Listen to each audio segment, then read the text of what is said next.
Hey YouTube, this is a video trying to show my new 9mm conversion barrel for my Glock 32. This right here is the original 357 SIG barrel.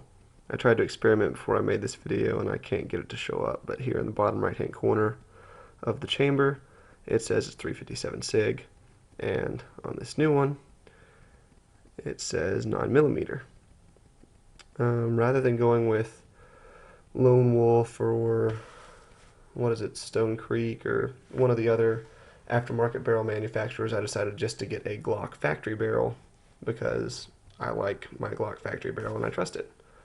And as you can see, the specs on the two are almost the exact same, and really they should be the exact same. The only difference is, of course, if you look at the 9mm here on the left in contrast to the 357 SIG on the right, the 9mm is just slightly smaller. You can barely tell a difference. When I got this barrel, I was really worried about the difference in chamber size. I don't know if you can see it here or not, but the 357 SIG is on the left, 9mm on the right. The 357 SIG is chambered essentially for the same size as the 40 Smith & Wesson because the back of the case is that size, whereas the 9mm here is much smaller. That's an issue because the extractor on the slide might not be able to reach that smaller 9mm shell. But as I found, and as I'll show you in two videos following this one, it cycles completely fine, very reliable, and saves a lot of money.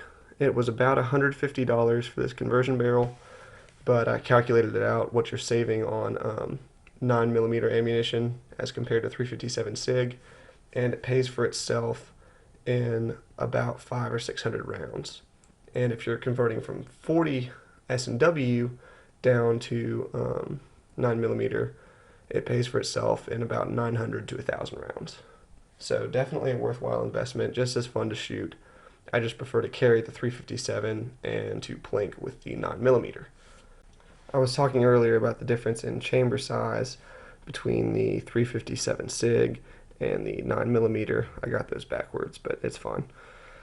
The difference, of course, is that a 9mm bullet is much smaller than one of these 357 SIG that I'm carrying. It may not be that apparent on the video camera, but in real life the back of this 40 Smith & Wesson size cartridge is much larger than that 9mm. Maybe that's apparent in the back. That's why I worried about the extractor picking it up, and I hadn't heard about anybody converting like that online, so I decided to test it myself and it worked. Sorry this video has been cut so many times. I didn't really rehearse what I wanted to say, but not that I ever do. I just don't normally have to cut this many times. Of course, 9mm on top, 357 SIG on the bottom. You can see that each with its respective barrel goes in no problem, but to really demonstrate the size difference, that 9mm will sit in the 357 SIG no problem. 357 SIG will not go in that 9mm. I'm not being an idiot. I put these in here very gently so they'll slide back out. There's nothing around here that could hit that or make it go off. And finally, in this next video where I show it cycling, there's not any sound because I figured I'd do all the talking up front in this portion of the video, and for the very last small piece, show a little bit of actually shooting the 9mm. Thanks for watching.